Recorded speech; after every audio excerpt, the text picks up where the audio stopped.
I'm Lee Moore. I'm Rob Moore. And this is the Chinese Literature Podcast. Rob, we have another special guest today. So many special guests. I think we should have some kind of roll call. If we could put on the website of all the famous people we talked to. So we're going to introduce Nick. Nick, why don't you say hello? Hey, everybody. Nick Stember. He's been with us on a different podcast. He is a translator extraordinaire. I think Lee and I have talked about this. I think Nick knows everyone in the world who does anything with Chinese literature.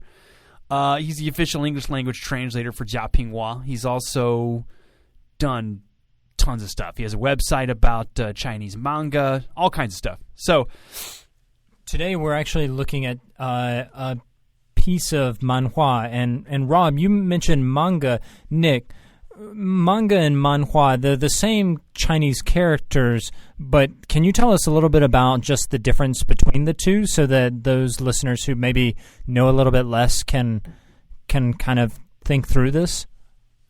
Mm-hmm. So the original term manhua comes from Japan for manga, and it was introduced in China by Feng Zikai, who was an important cartoonist in the 1920s. And he did these kind of single-panel comics, and he was inspired not only by Japanese cartoons, but he was also inspired by some of the Chinese cartooning tradition. And if you literally translate what manhua means, it's something like casual pictures. So it's these pictures that were drawn, and they were meant to inspire kind of leisure, like a sense of calm.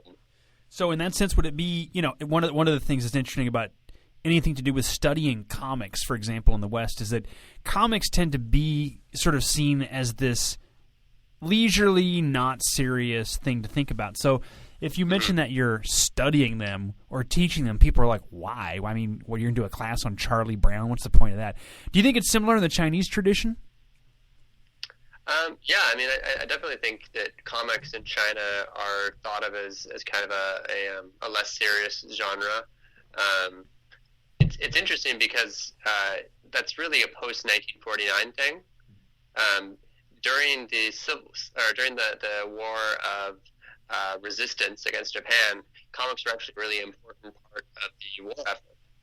So a lot of cartoonists, they formed cartoon corps, these resistant groups that would draw these propaganda cartoons to mobilize the peasants and mobilize people against the Japanese.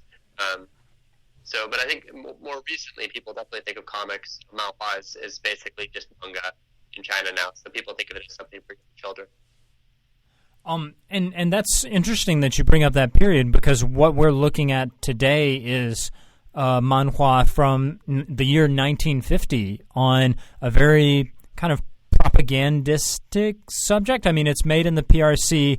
It's essentially celebrating / explicating the May 1st, 1950 marriage law that was passed that allowed for free marriage, which is something that is quite revolutionary in China.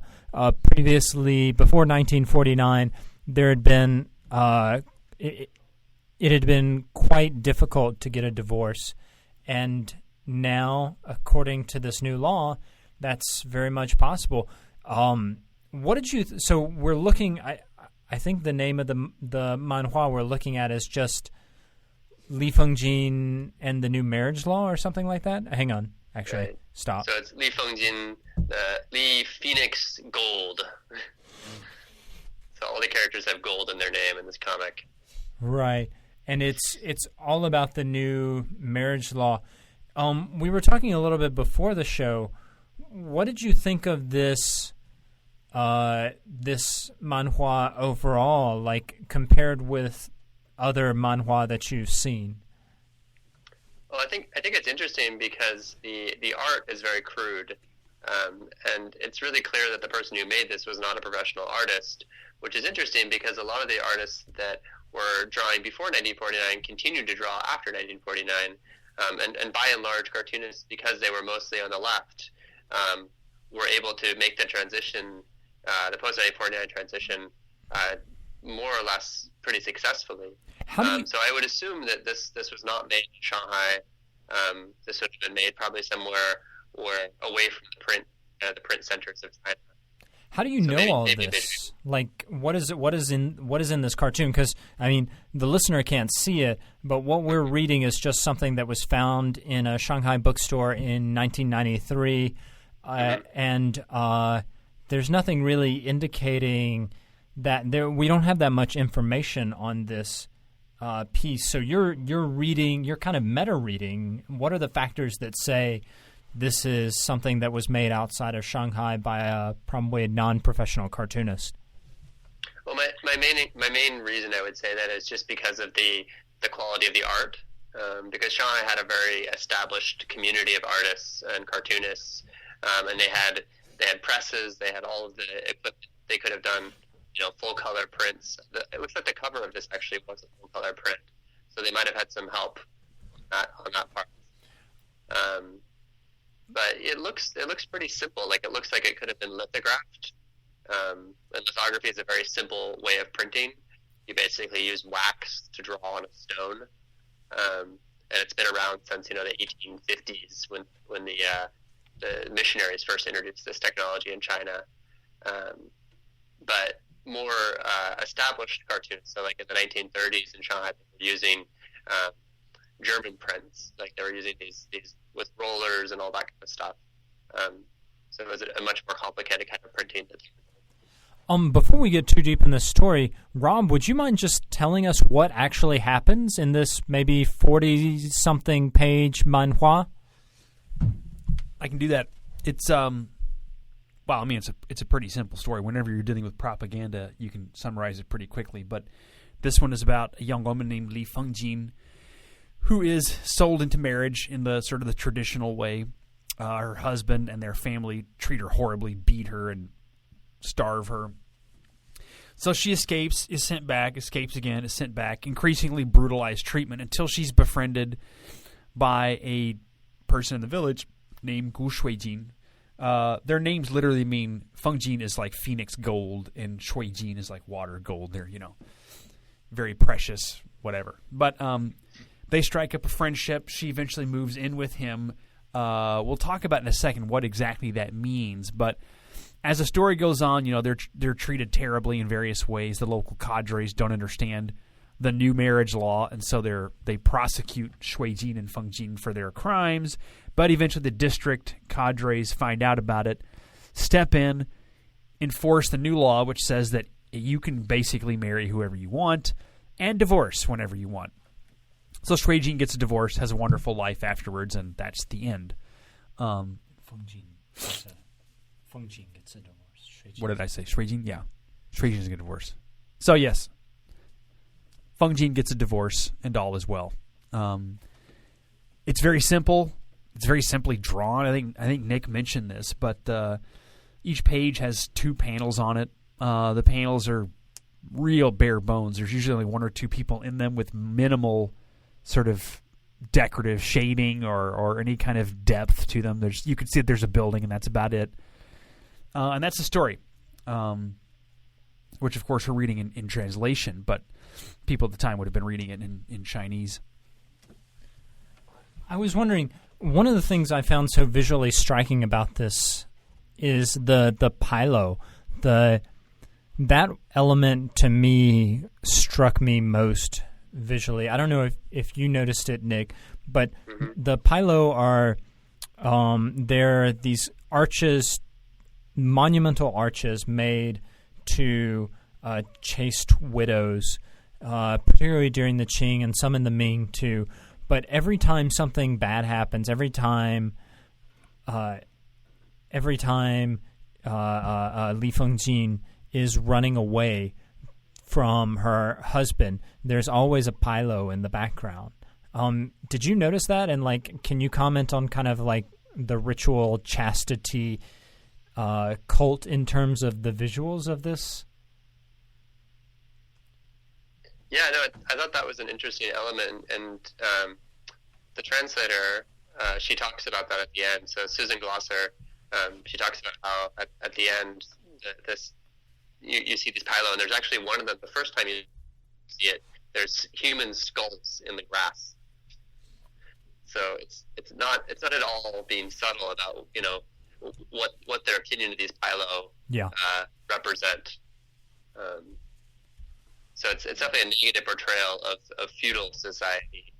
I think another really interesting thing that we were talking about also before we started recording was we were saying that the clothing, so you can totally tell who is the good guy, who is the bad guy, who is the cadre based on what they're wearing, which is really interesting. And that's a pretty important element because, as the translation pointed out, a lot of the people who are reading, quote unquote, this are not literate. Especially women before 1950, they were not educated to read. And so having these simplistic visual cues is incredibly important, right? Right. And it was interesting because I think Susan Glosh talks about in her introduction too that they discovered. So first they made this thing as kind of a tool for illiterate peasants to learn about the marriage law. But then they also discovered because they made it so easy to read that they could use it as an education, like as a textbook. So they could provide this presumably to children to get them kind of on board with, okay, what is the marriage law? What is New China? Which is interesting in a way because, one of the legacies of the Maoist era is, I don't want to say a standardization of Chinese, but the simplification of Chinese anyway.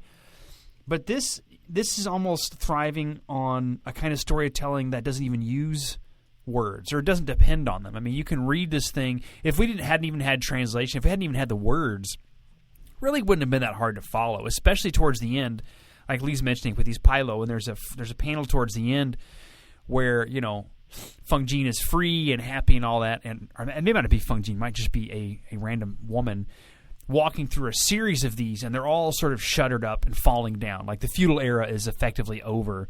So even if you don't know a word, you can look at this and know exactly what's going on, which is interesting considering that, communist culture in the 50s wasn't trying to say, hey, you know what, culture's gotten too elite. Mao was essentially trying to say, look, all the people in the country, and especially those who are sort of considered poor, have great aesthetic contributions to make. So when you read this, do you read this as a sort of dumbing down of culture or as something else? I think that's a hard question. If you want to talk about, to what extent was the culture available to people in a village? To what extent were people who were living in the rural countryside full participants in everything that we think of now when we think of Chinese culture, Chinese language and literature? I think that they would have had a much narrower window. And so this is what's interesting, and I think Susan Glossier points this out, is that the marriage law wasn't that new, right? So the marriage law, the idea and the law had actually been around since the Republican period in 1930, but it had never penetrated all the way to the countryside. And it wasn't until the communists were able to come to power and actually, put the law into effect. They could do the enforcement side of it, and the propaganda side of it, that it reached the people. So I don't know. I think that in a way, you could say it's a dumbing down, but in another way, you could say it's a broadening of the culture, right? Making more culture available to more people.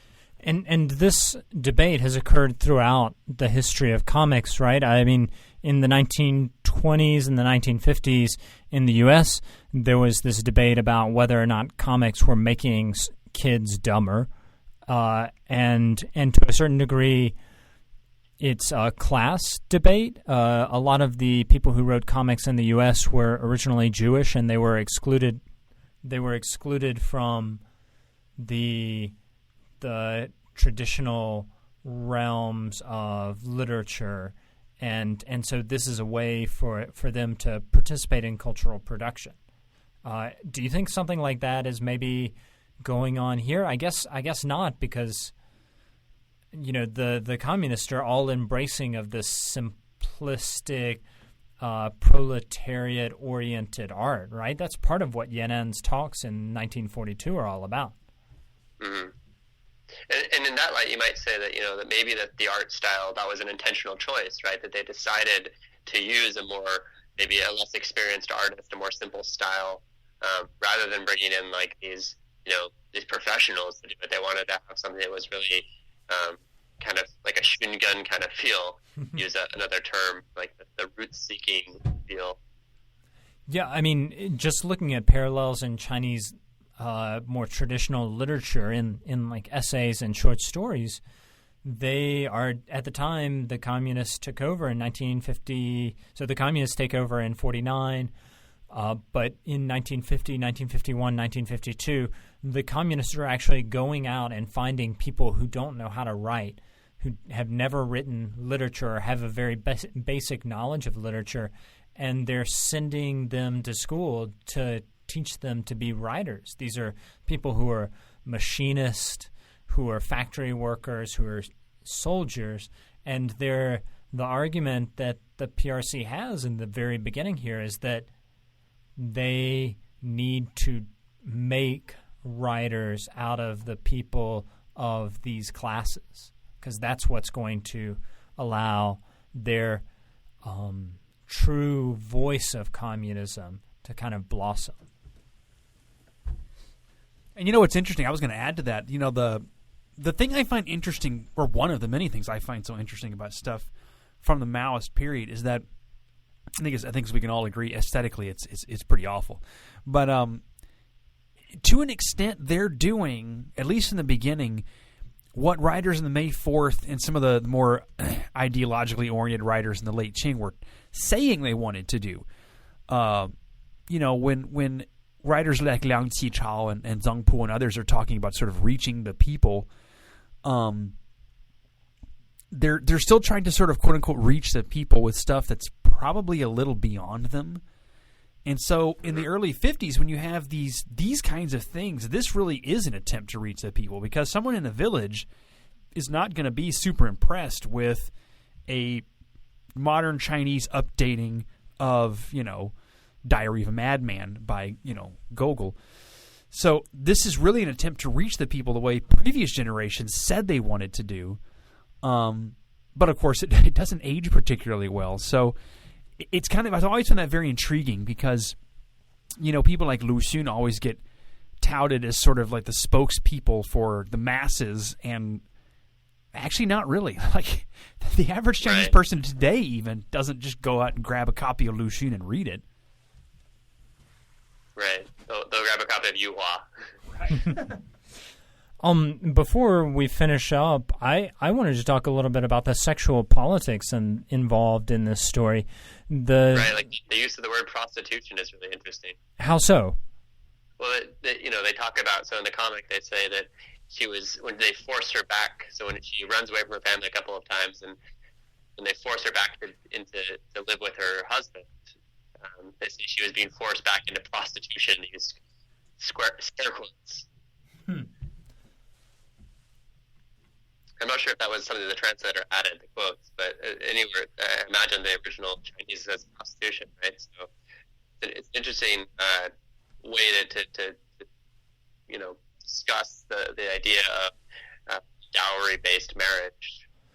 Yeah, absolutely. I mean, there are several points in this where the comic, the graphic novel is making the point that in the old system, marriage is really just a kind of marketplace, and it's also clear that they, they're not only maligning feudal society's sexual mores, but they're also maligning the market.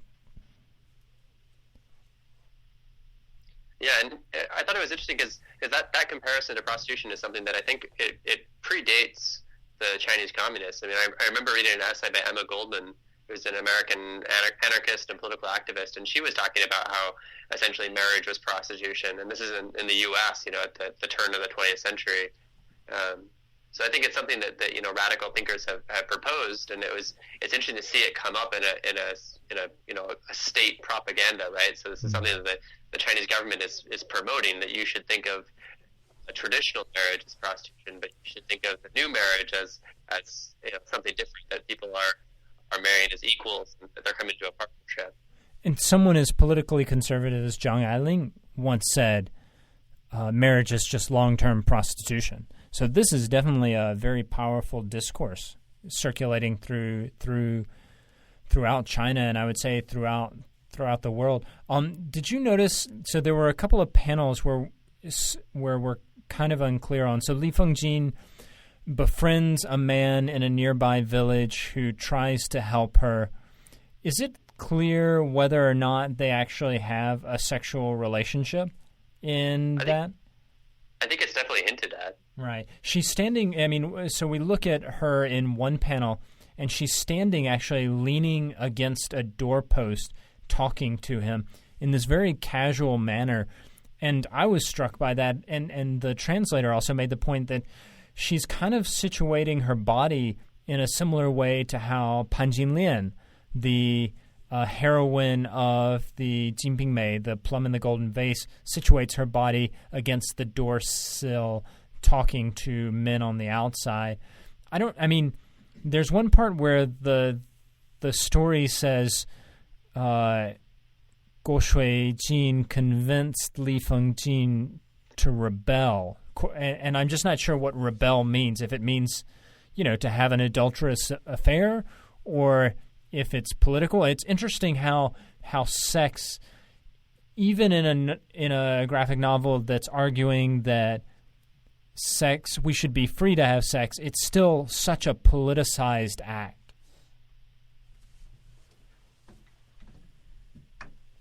Yeah, I wanted to pile onto that actually, because this is one of the aspects of communism, especially in China in the 50s, 60s, and 70s, that I find intriguing, because for all that the rhetoric emphasizes stuff like, basically marry who you want or even just sleep with who you want, there's no getting rid, you can't completely get rid of the tradition, right? You're never going to get everybody in the countryside within even in a couple of decades to sign on to the idea of, marry who you want, sleep with who you want, that's cool, There's way too much inertia behind the other side. And I think at some point, in the introduction of this graphic novel, it's mentioned as well that, yes, there was this law in 1950, but it wasn't really they weren't really going out and combing the countryside, making sure everybody understood this. There were other considerations that were a little more important. So this is one of those that was in the books, and it wasn't really like a tent pole for the party or anything. And so I think even then they understood, this is a good idea, but it's going to take a long time before this is accepted. So let's maybe put it at number 3 on our agenda. Right. It's interesting because when you read the comic, that they actually, it's not just as soon as the communists find out about this situation with Li Fengjin and Gu Shuijin and her husband Tan Junrong, they don't just automatically say, oh great, you guys are divorced, this is new marriage law. It actually has to go all the way up to the district chief, right? So it goes on the Maple Bridge district chief, who sends a cadre down to the county government, and then they release Li Fengjin and Gu Shuijin and let them go back. That was one of the parts of the comic that I find really interesting too, because you would expect, if this was hardcore propaganda, you'd expect as soon as a cadre steps in at any level, things are awesome. But in this graphic novel, the local cadres frankly don't know what the heck they're doing. Right. They even have a scene with a battalion chief who they name, Zhou Xiaoji, who puts Gu Shuijin in the pig pen, and then he administers corporal punishment. Yeah. Right? So it's not something you can imagine you would see in a later kind of propaganda piece that's more kind of hewing the party line. Right, but I think this is important too, and this is going to be one of my closing thoughts, is that this is a part of reminding the people in this, at least in this phase of communism, that they're supposed to be the ones pushing things forward. The party's leading them, but they're ideally supposed to be the ones out, leading the fight. So this is kind of a subtle way of reminding them, look, if your local cadres tell you that it's not the way it's supposed to be, well, they're wrong. You're ultimately the smartest people in any area, not the people directly in charge of you. So make sure you can, make them do what they need to do, which is interesting because, of course, eventually it becomes a complete reversal of that, and it's the not just the party but the chairman who controls all. But at this stage, it's at least proposed that the people should be sort of calling the shots. Right, and this is probably the origin of that idea that you should go and remonstrate, right? So that you even have that to this day, that people from the countryside will go to Beijing and they'll try to get their case heard by the central government because they don't think that the local cadres are giving them a fair shake. But of course, then there's a whole other side of that where they have detention and all this the black stuff to deal with prisons people once they get there. Or even sometimes the local cadres will send people to prevent them from getting to the capital to report their case. Yeah, I think that's actually a pretty good place to end it. Do you have any final thoughts, either of y'all?